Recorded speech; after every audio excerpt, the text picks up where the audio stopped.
बिस्मिल्लाहिर्रहमानिर्रहीम। अस्सलाम वालेकुम नाज़रीन, प्रोग्राम आप देख रहे हैं 7 से 8 सना हाशमी के साथ। मुझे उम्मीद है कि आप तमाम लोग खैर खैरियत से होंगे। इस वक्त जो सबसे अहम तरीन मौजू है वो यही है कि इंडिया अपने जो जंगी जुनून में मुब्तला है उसको किस तरह से टैकल किया जाए या किस तरह से उससे बात की जाए। हम बात करने में बिल्कुल इंटरेस्टेड नहीं है। मेरा आज दिल तो ये था कि जैसे इंडियन मीडिया पर गुफ्तगू हो रही है, जिस तरह से वो ताबड़तोड़ हमले कर रहे हैं, गुफ्तगू का तमीज़ भूल बैठे हैं, ज़ुबान किस तरह से इस्तेमाल की जानी चाहिए पाकिस्तान के लिए, पाकिस्तान के आर्मी चीफ के लिए, पाकिस्तान के प्राइम मिनिस्टर के लिए, जब वो सारी तमीज़ तहजीब भूल गए हैं तो हम भी सब कुछ बालाए ताक रख दें। लेकिन हमारी तरबियत ऐसी नहीं है, हमारे मीडिया की भी तरबियत ऐसी नहीं है।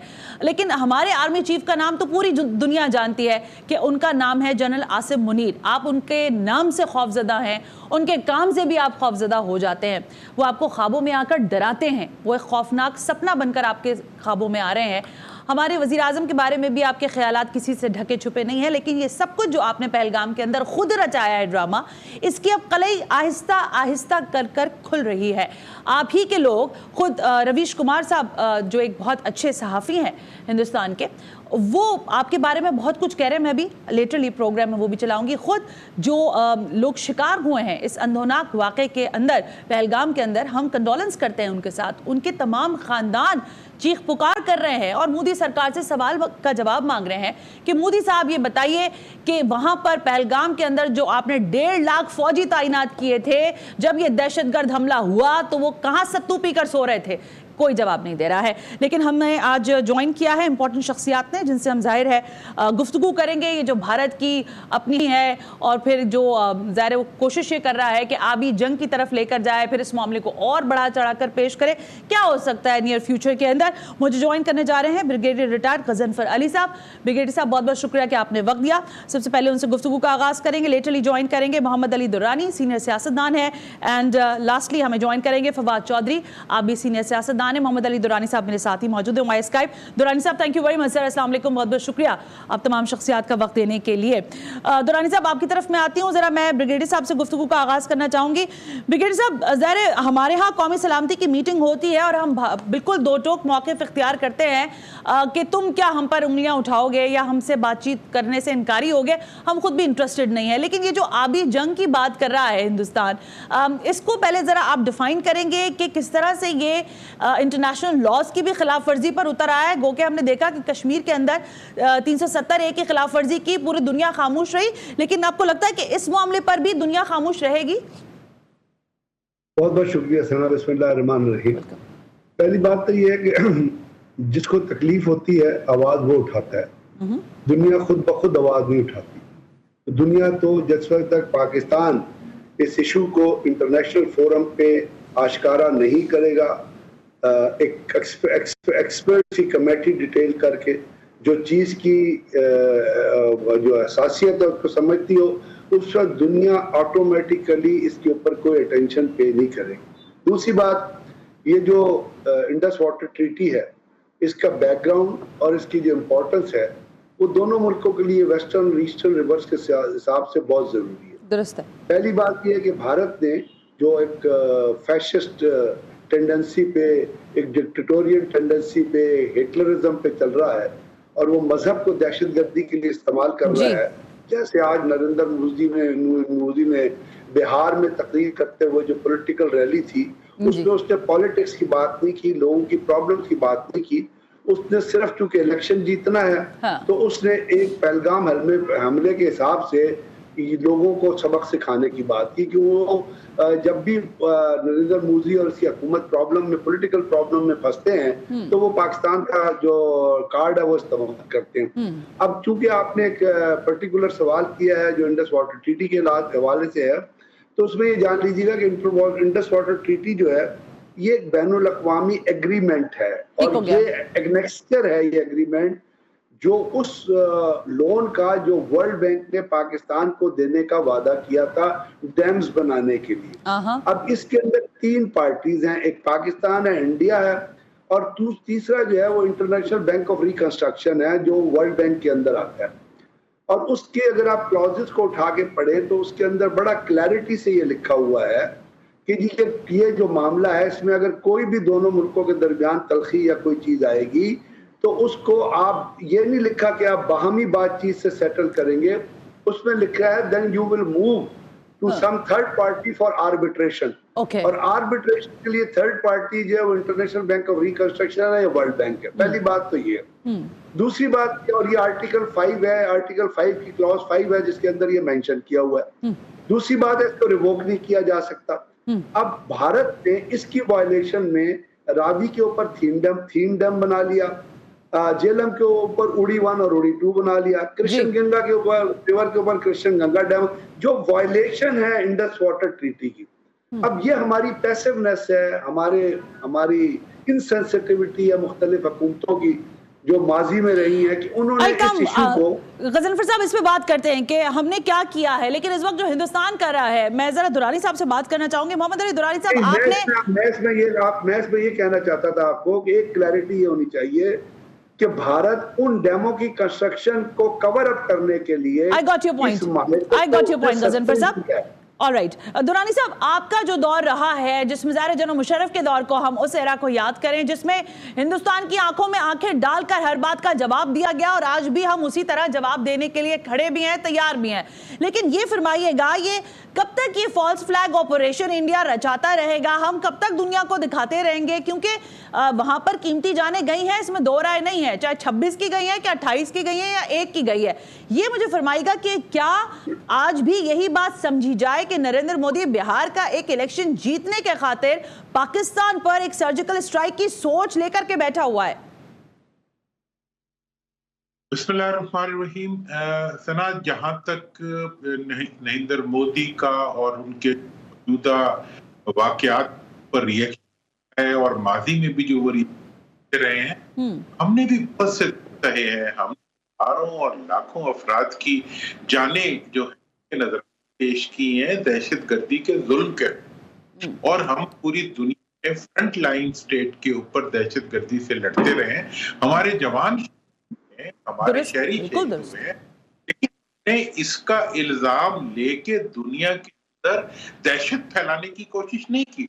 अब इस वक्त जो इंडिया का एक्ट है, जो इस वक्त वो बात कर रहे हैं, मैं आपको बताऊं कि ये दुनिया की तारीख के अंदर एक अजूबा है जो वो बना रहे हैं कि पहली बात, किसी भी मुल्क को ये हक नहीं है कि वो लोअर रायपेरियन पे बैठे हुए किसी मुल्क की 24 करोड़ आबादी को अभी दहशतगर्दी का मुकाबला का शिकार करे। क्या कह रहे हो मोदी साहब कि आप कह रहे हैं कि आप पाकिस्तान के दरियाओं का पानी बंद कर देंगे? आप किस दुनिया में रहते हैं? ये एनवायरमेंट की तमाम कवानीन की खिलाफ वर्जी है, बुनियादी इंसानी हकूक की खिलाफ वर्जी है। किसी भी बैनुल अक़वामी आबी गुज़रात को नहीं रोक सकता कोई मुल्क। यूएन कन्वेंशन ऑन दुरानी साहब, कतई कलामी की माफी दीजिएगा, लेकिन ये जबान जो हम यहाँ बैठकर इस्तेमाल कर रहे हैं, जितने तहम्मुल से हम बात करते हैं, उनको समझाने की कोशिश करते हैं, नरेंद्र मोदी के छोटे से दिमाग में ये बात नहीं आती है। आपको पता है कि वो एक चाय बनाने से लेकर वजीर आजम तक पहुंचे हैं, वो तो गुजरात के मायानाज कस्साब हैं, उनको क्या मतलब इन सारी चीजों से जो आप बता रहे हैं? देखिए, ये बातें उनको पड़ेगी कि अब अगर वो आबी रास्ता रोकेंगे तो हमारे पास ये हक होगा कि उसके उन डैमों को हम तबाह कर दें। हमारे पास ये आईनी और कानूनी हक होगा कि इस के मुकाबले में हम इस दहशतगर्दी को रोकने के लिए हम अपनी पूरी कुव्वत इस्तेमाल करें। और मैं आपको बताऊं कि पूरी दुनिया के अंदर ये तो कल का वाकया है, इसके ऊपर जब हम एक तहरीक लेके उठेंगे तो पूरी दुनिया के माशरे जो है वो आपके साथ होंगे। क्योंकि इन्होंने तो, इंडिया ने तो, जब ये इंडस बेसिन ट्रीटी हुई थी, मैं का एक वो तालिब इल्म हूं, इंडस बेसिन ट्रीटी की जो खिलाफ वर्जी तो इंडिया ने की और पाकिस्तान के 2 दरियाओं को खुश्क कर, जो वो नहीं कर सकता था। हमने उसके जो दरिया उसके हिस्से में आए, उसने एनवायरमेंटल वाटर लिया और हमारा एनवायरमेंटल वाटर रोक के हमारे दरियाओं को बना दिया। वहां पे आबी जो हयात थी उसको तबाह कर दिया। उसके इर्द गिर्द लोगों की सेहत को उन्होंने बर्बाद कर दिया। हमने फिर भी बर्दाश्त किया। अब अगर वो ये कहता है कि जी हम पाकिस्तान का, आपको पता है तो जो पाकिस्तान का साउथ पंजाब से नीचे का पूरा वो सिर्फ दरियाई पानी को रात के लिए इस्तेमाल नहीं करता, वो पीने के लिए भी इस्तेमाल करता है, क्योंकि अंडर वाटर। तो मतलब ये है कि तुम ये तो जाहिल हुक्मरान हो कि इंडिया के तुम लोग जिंदा रहने का हक, पीने का हक इस खित्ते दुरानी साहब, आपने दो अच्छी बातें कही हैं, मैं यहाँ ब्रेक लूंगी। दो अच्छी बातें आपने की कि जब आप इंडस वाटर ट्रीटी के किसी भी नुकात को नहीं मानते तो हम भी नहीं मानते, हम भी उड़ा देंगे। डैम्स बनाए हैं और कवायद और जवाबित के खिलाफ बनाए हैं। लेकिन यहाँ पर ब्रेक के साथ साथ मैं आपको अवाम पाकिस्तान का भी जज्बा दिखाना चाहूंगी। ये जो इंडियन मीडिया चीख रहा है ना कि हमें जंग चाहिए, कल नहीं अभी करो, आज करो, उनके पता नहीं कोई रिटायर्ड मेजर हैं, वो पता नहीं क्या क्या बातें कर रहे हैं। पाकिस्तानी अवाम अफवाज पाकिस्तान के साथ कैसे खड़ी है, जरा देखिए और इसके साथ ब्रेक पे जाइए, फिर वापस आते। भारत को ये आइडिया दिया किसने था कि जो वहाँ पे कश्मीर में लोगों को जो टेररिज्म को मारा गया, आई डोंट थिंक कि मुसलमान इतने जालिम या दहशतगर्द नहीं हो सकते। ये थर्ड कंट्री है जिसको अपना बेनिफिट चाहिए और इसको एक्सक्यूज़ चाहिए। जिस तरह पहले उसने अफ़गानिस्तान में, लिबिया में, शाम में, इराक़ में, ईरान में और अब फ़लस्तीन में जो वो कर रहा है और करवा रहा है, और मैं समझता हूँ मुसलमानों को अब जाग जाना चाहिए, ख़ास तौर पर पाकिस्तानी भाइयों को, मेरे इनको जाग जाना चाहिए। मैं यही कहूँगा भी कुछ भी हो, हमारी फ़ौज और हमारी पाकिस्तानी आवाम सब एक साथ है। भारत कुछ भी नहीं कर सकता है, हमारा एक लफ्ज़ नहीं बिगाड़ सकता है। वो हम सिर्फ कई एक कलमा पढ़ेंगे ना तो कसम खुदा की पीछे हट जाएंगे, वैसे भी वो भागते हैं। और ये मिसाइल उस पर मारूंगा जाके, ये मिसाइल मैंने उसके लिए रखा हुआ, अगर पानी बंद कर दिया ना तो कसम खुदा की उस पर मारूंगा जाके। आई समझ, हम डरने वाले नहीं है और ना वो करने वाले हैं, झुकने वाले। हम वो लोग हैं जो हर जगह और हर वक्त खड़े रहते हैं अपने पाक फ़ौज के साथ, अपने पाकिस्तानी अवाम के साथ और अपने कलमे के साथ। जो कलमा पढ़ते हैं ना तो वो पीछे हट जाएंगे, वो कुछ भी नहीं कर सकते और ना वो पानी बंद कर सकता है, ना हमारी कुछ भी नहीं बिगाड़ सकता है। वो चाहे जितनी बड़ी एडमी ताकत हो, वो 10 लाख फ़ौज हो, हमारा सिर्फ एक आदमी उसके लिए काफ़ी है। हाँ देखें, बीइंग एक पाकिस्तानी होने के उस तौर पर हमें इंडियंस को भरपूर जवाब देना चाहिए। हम अपनी गवर्नमेंट से रिक्वेस्ट करते हैं। इंडिया ने हमेशा इसी तरह किया है, जब मुंबई अटैक हो या और भी कोई मामला हो, वो हमारा सारा इल्ज़ाम जो है ना वो हमारे पाकिस्तानियों पर और पाकिस्तानी इंटेलिजेंस पे डाल देता है और पाकिस्तान को। इसलिए तो ये हमेशा से इंडियंस की ये एक तरीक़ाकार रहा है कि वो कोई भी बात होती है, कश्मीर से रिलेटेड मसला हो, उनका कोई पानी से रिलेटेड मसला हो या कोई और मसला हो, सब वो पाकिस्तानियों पर, और पाकिस्तान ने ये करवाया, पाकिस्तान ने किया। जब उनका हमारी जब गुलभूषण को हमने पकड़ा था वो भी यही मसला था, वो सारा अटैक हम पर डाल दिया कि जी वो एक इनका पाकिस्तानी पायलट है। बाद में पता लगा कि जी वो तो इंडियन से रिलेटेड है। तो इंडियंस को भरपूर जवाब देना चाहिए। मैं कहता हूँ पाकिस्तानी अभी जो हदूद गवर्नमेंट ने अपनी फ़िज़ाई हदूद बंद की है, मैं कहता हूँ कि पाकिस्तान को चाहिए कि हर किस्म की तिजारत और उनसे हमारे जितने भी बायलैटरल रिलेशन है रिगार्डिंग दिस के जो सकाफ़ती वो हमारे उनसे ताल्लुकात है, वो भी इनको फ़ौरन ख़त्म कर देना चाहिए, ताकि इंडियंस को पता लगे वी आर पाकिस्तानी और हम अपने पाकिस्तान को तहफ़्फ़ुज़ करना जानते हैं और इंडियंस को जवाब देना जानते हैं। नहीं, पाकिस्तान को उनका डट के जवाब देना चाहिए, क्योंकि पाकिस्तान तो इसमें इन्वॉल्व नहीं है ना जी इन चीज़ों में, ठीक है ना जी। ये तो इंडिया के अपने इंटरनल मामलात हैं, वो जो लोगों के साथ जैसे चल रहे हैं और कश्मीर के लोगों के जो के साथ जो सलूक कर रहे हैं, वो ये तो उसकी वजह।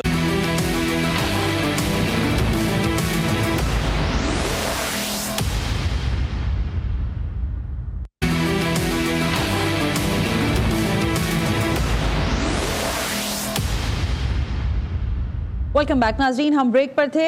जाते हुए ब्रेक पर आपने जो पब्लिक ओपिनियन सुना है उसमें एक शख्स कह रहा था कि आपने जो पाकिस्तान ने जो एयर स्पेस अपनी बंद की है इंडिया के लिए, उससे उसकी चीखें तो निकल गई हैं, वो आज सुनाई भी दे रही हैं किसी हद तक, और इसमें तेज़ी से इजाफा भी हो रहा है। लेकिन मेरे साथ जो आज दोनों शख्सियात मौजूद हैं, ब्रिगेडियर रिटायर्ड गजनफर अली साहब और मोहम्मद अली दुरानी साहब, ये लोग बड़ी अहम बात कह रहे हैं कि पाकिस्तान का जो बिहेवियर है टूवर्ड्स इंडिया और जो इंडिया की अभी तक की कारकर्दगी है उसको हम कैसे मॉनिटर करेंगे और कैसे आगे हमें बढ़ना होगा।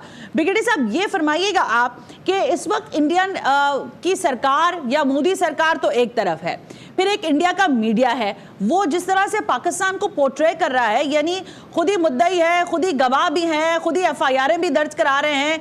जिस हमले के आधे घंटे 1 घंटे तक वहां उनकी किसी भी तरह की फोर्सेस नहीं पहुंची उनके लोगों को बचाने के लिए, एफआईआर दर्ज करा दी उन्होंने 10 मिनट के अंदर। ये बताइएगा, ये सब करने का मकसद क्या है इंडिया का? इसके पीछे क्या कार्रवाई करना चाहता है वो?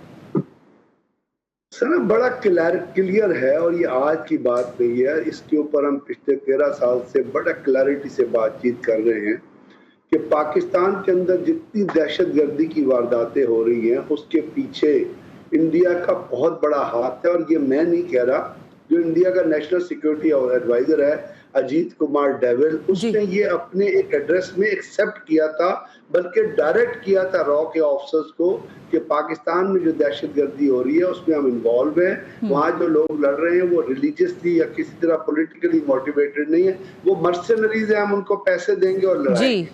अब उसका मकसद क्या था? उसका मकसद वो उनकी एक स्ट्रेटेजी आई थी जो आपकी नजर से गुजरी होगी, जिसका जो स्ट्रेटेजी उसको वो कहते हैं 2.5 फ्रंट वॉर। जी जी जी। इसमें एक तो उनका मकसद था इकोनॉमिकली पाकिस्तान को डिग्रेड करना, और दूसरी पाकिस्तान आर्मी को और पाकिस्तान की सिक्योरिटी फोर्सेस को दहशतगर्दी के खिलाफ ऑपरेशन में इन्वॉल्व करना, और उसमें एक एलिमेंट जो है CIA का भी शामिल था, अमेरिकन का भी शामिल था। जी जी। जब पाकिस्तान ने तमाम एजेंसीज पे ज़रबेज़ के बाद कंट्रोल कर लिया तो वो अमेरिकन को पसंद नहीं आया, इसीलिए जब अमेरिकन फोर्सेस ने अफगानिस्तान से विड्रॉ किया तो वो तमाम हथियार जो वो इस्तेमाल कर रहे थे वो अफगानिस्तान के अंदर छोड़ गए। अभी अफगानिस्तान के अंदर जो हथियार हो रहे हैं उसकी तमाम पेट्रोनेज जो है वो रॉ कर रही है। रॉ जो कर रही है उसके साथ साथ आप इसको इंटरनल जो उनके प्रॉब्लम्स हैं जिसमें वो पाकिस्तान को बदनाम करने के लिए कोई दकीका नहीं छोड़ते, कोई एफर्ट नहीं छोड़ते, इसलिए कि उनकी कोशिश है किसी तरह पाकिस्तान को आइसोलेट करें। अब इस वक्त एक पर्टिकुलर चीज हो रही है सना, जो जहन में रखिएगा, वो ये है कि ईरान की न्यूक्लियर फैसिलिटीज के हिसाब से इजराइल जो है वो अमेरिका को प्रेशराइज कर रहा है कि आप ईरान के ऊपर न्यूक्लियर फैसिलिटीज तबाह करने के लिए हमला करें। इस वक्त इजरायली बहुत सारे फौजी और बहुत सारे एडवाइजर जो है वो इंडिया के अंदर मौजूद हैं। वेरी इंपॉर्टेंट पॉइंट गजनफर साहब, वेरी इंपॉर्टेंट पॉइंट। तो अगर ईरान पे हमला होता है तो चीन जो है उसका पाकिस्तान के साथ एक नेचुरल अलायंस बनता है, और अगर भी अभी भी आपको किसी ने सपोर्ट किया है तो चाइना ने ओपनली सपोर्ट किया है। और ये भी याद रखिएगा कि India is low reference state, जब चाइना से जो दरिया आते हैं वो आते हैं इंडिया की तरफ तो वो नीचे हैं और चाइना ऊपर है, ब्रह्मपुत्र और उतारे।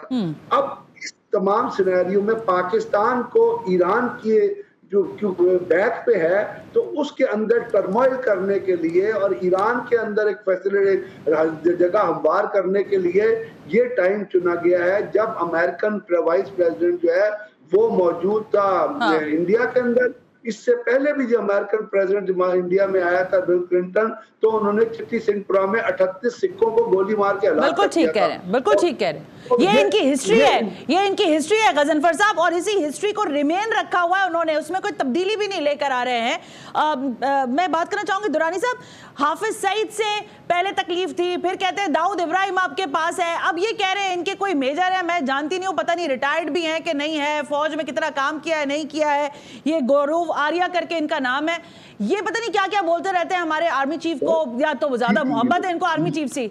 मुझे ये बता दीगा कि ये कह रहे हैं कि हम दहशतगर्दी आपके मुल्क में करवाएंगे, यही मेजर जो है इनके, ये कह रहे हैं कि हम मानते हैं कि हम बलोचिस्तान में इंसर्जेंसी के अंदर आप लोगों की चीजों में मुलविस है।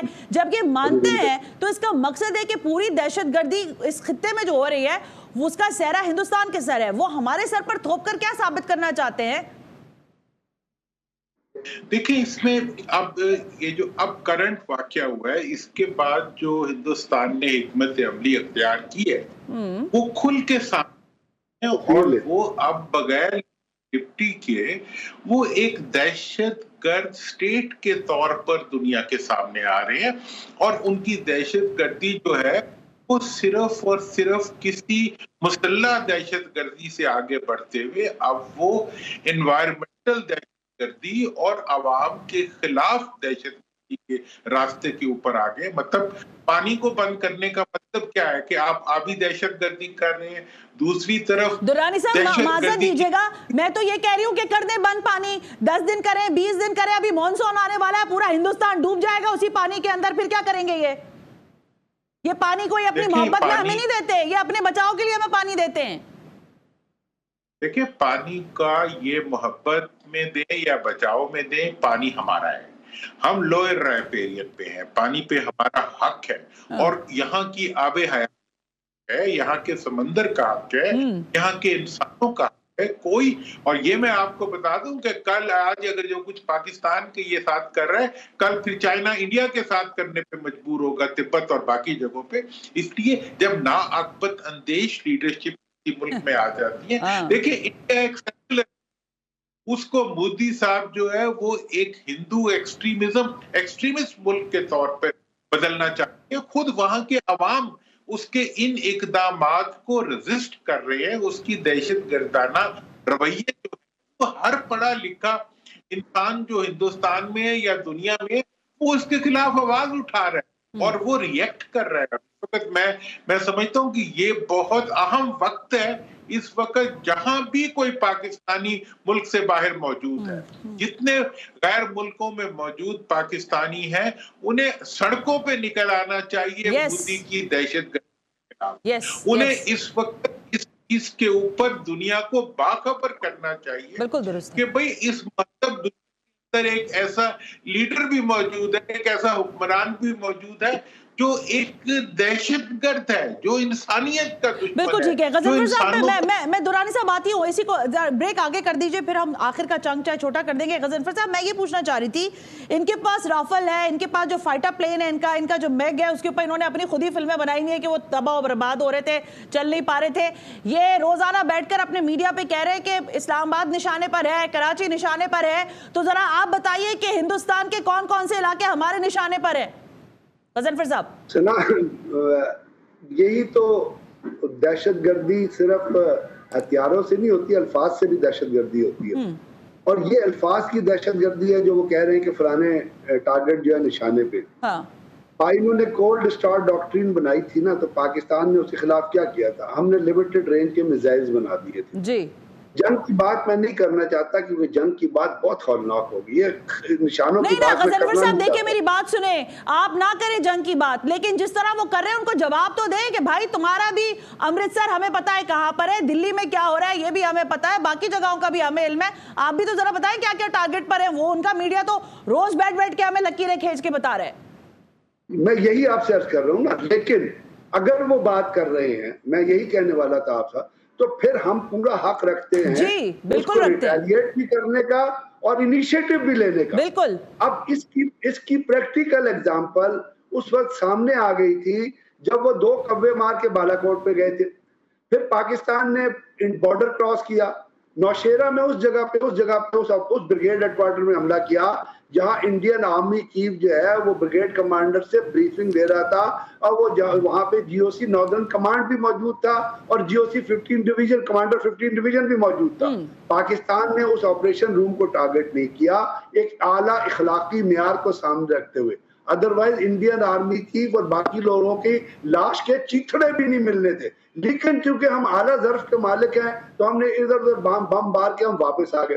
उसके बाद उसी कंफ्यूजन में इंडियन आर्मी का प्रोफेशनल स्टैंडर्ड ये है, इंडियन एयरफोर्स का, उन्होंने अपना एक हेलीकॉप्टर मार गिराया अपने ही मिसाइल से जिसके अंदर 13 एयरफोर्स का ऑफिसर शामिल थे। जी मुझे याद है। ये परफॉर्मेंस के ऊपर हमारे अगर आप आजकल लॉन्चर की लड़ाई है, आपने एक लॉन्चर मूव करना है, सिर्फ उसके लिए सिर्फ 5 किलोमीटर का पेट्रोल चाहिए और उस लॉन्चर के अंदर आपने टारगेट को सिलेक्ट करना है। आजकल वो दूसरा काम खत्म हो गया और स्टैंड ऑफ डिस्टेंस से फायर करना है।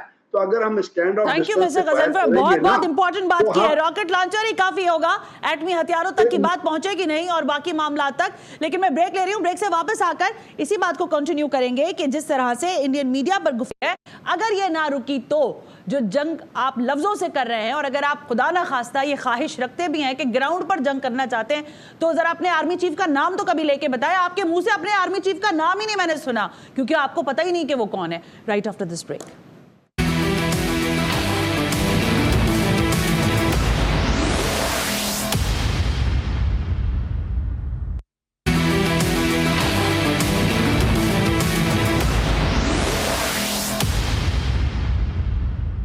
वेलकम बैक नाज़रीन, हम ब्रेक पर थे और मेरे साथ मौजूद हैं ब्रिगेडियर रिटायर्ड गजनफर अली साहब और मोहम्मद अली दुरानी साहब। गुफ्तगू ये हो रही है कि इंडिया जो इस वक्त जंगी जुनून में मुब्तला है उसको कूल डाउन होना ज़रूरी है, क्योंकि जब तक वो जिस तरह की जारिहत दिखा रहा है पाकिस्तान भी फिर रिस्पॉन्ड करने का पूरा हक रखता है। गजनफर साहब, इम्पॉर्टेंट बात यह है कि पाकिस्तान अपनी जाहिर है एथिकली चीज़ों को लेकर चल रहा है, प्रिंसिपली चीज़ों को लेकर चल रहा है, लेकिन इंडियन मीडिया जिस तरह पोर्ट्रे कर रहा है या मोदी के जिस तरह पोर्ट्रे कर रहे हैं चीज़ों को, ऐसा लगता है कि वो हमेशा की तरह रात के अंधेरे में कोई वारदात करेगा। उसके लिए पाकिस्तान की स्ट्रैटेजी क्या होनी चाहिए, क्या जवाब देना चाहिए, किस तरह से जवाब देना चाहिए? सुना, पहले मैं एक चीज क्लियर कर दूं। लास्ट सेगमेंट हमने बात की थी लॉन्चर की, आपने कहा रॉकेट लॉन्चर। मेरा मतलब रॉकेट लॉन्चर नहीं था। रॉकेट लॉन्चर की रेंज 300 मीटर होती है। मेरा मतलब था लॉन्चर्स जिसके ऊपर आप मिसाइल लॉन्च करते हैं। अच्छा, ओके, मिसाइल लॉन्चर्स, ओके। हाँ, तो मतलब जैसे वो बात कर रहे हैं ना कि हमारा फलाना निशाने पे है, फलाना निशाने पे है, तो हमारे भी आप अमृतसर से शुरू हो जाइए, दिल्ली तक चले जाइए, आप जितने दरमियान में रास्ते आते हैं, ये जितने इनके हाइड्रो इलेक्ट्रिक हाइड्रो स्टेशन हैं वो सारे जितने इनके डैम्स हैं वो सारे सब हमारे निशाने पे। एक बात, दूसरी बात ये क्लैरिटी होनी चाहिए कि इंडिया पाकिस्तान का पानी बंद नहीं कर सकता, क्योंकि पानी बंद करने के लिए अगले 10 साल लग जाएंगे उनको। डैम बनाने पड़ेंगे, रिजर्वायर बनाने, जिसके लिए मिलियंस ऑफ रुपीस लगेंगे। तो जो उन्होंने करना था वो कर लिया। अब ये जो इन्होंने सस्पेंशन की है, इसका मतलब है कि पाकिस्तान की कोई टीम इंडिया के डैम का विजिट नहीं कर सकती, इंडिया की कोई टीम पाकिस्तान का विजिट नहीं कर सकती। इसका ये नेट इफेक्ट है। दूसरी बात आपने की बड़ी इंपॉर्टेंट कि जी, क्योंकि मुझे दूधी मीडिया पे, मुझे नरेंद्र मोदी पे, क्योंकि वो फैशिस्ट है, वो हिटलर का भी बाप है और मैसलनी का भी बाप है। उसके साथ लगा हुआ अमित शाह, जिसके बारे में गवर्नर सक्सेना ने कहा था कि अगर पुलवामा की तहकीकात सही तरीके से कर ली गई ना, जिसमें हिंदू मिलिटेंट्स इन्वॉल्व है, तो अमित शाह को इस्तीफा देना पड़ेगा और बहुत सारे इंडियन फौजियों को और सिपाहियों को इस तरह वो अपना पुलिस वालों को इस्तीफा देना पड़ेगा, क्योंकि पुलवामा में हिंदू मिलिटेंट्स इस्तेमाल किए गए थे। It was a security lab. और ये खबर जो हिंदू ने 22 मई 2023 अपने अखबार में छापी थी। तो अब पाकिस्तान, क्योंकि उन पे एतबार नहीं है, तो पाकिस्तान को डिप्लोमेटिकली, पॉलिटिकली और मिलिटरीली अपनी तैयारियों को, और जो हो रहा होगा हमारे इस वक्त बिल्कुल हो रहा है आर्मी लेवल पे, वो सोच जारी होगी। एयरफोर्स जो है वो अपनी जो करती है, नाइट फ्लाइंग करती है, डे फ्लाइंग करती है, पेट्रोलिंग करती है, वो क्लोज सपोर्ट मिशन जो करे, वो सारी चीजें ऑन बोर्ड है। इससे पहले आपने देखा इंडियन नेवी ने 2 दफा अपनी सबमरीन भेजी इंडियन ओशन, पाकिस्तान की वाटर कॉरिडोर्स के नजदीक। हमने दोनों दफा उसको डिटेक्ट किया और फिर होने पर मजबूर किया। तो वो जो तैयारियां, हमें हर तरीके से अपने डिफेंस को, अपनी प्रोटेक्शन को मजबूत करना पड़ेगा। और वक्त ये है कि हम अपने पॉलिटिकल डिफरेंसेस को भुला के, इस वक्त पाकिस्तान की धरती का सवाल है। बिल्कुल ठीक हो गया गजनफर साहब, वक्त बिल्कुल खत्म हो गया, लेकिन जी बहुत बहुत शुक्रिया आज के लिए, बहुत शुक्रिया। मोहम्मद अली दुरानी, ब्रिगेडियर गजनफर, बहुत बहुत शुक्रिया।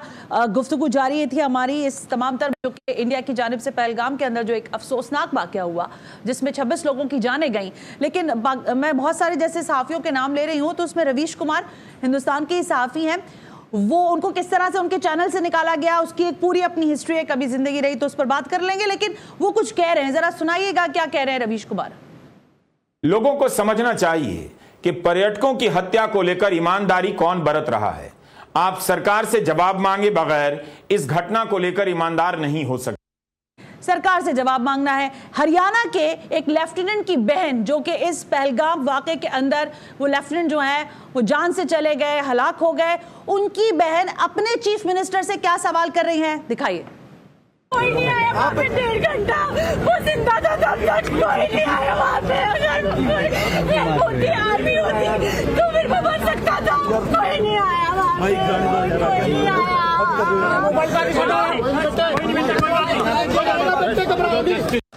इतना आईना दिखाना शायद काफी होगा। अगले प्रोग्राम तक के लिए सना हाशमी को इजाजत दीजिए। अल्लाह हाफ़िज़।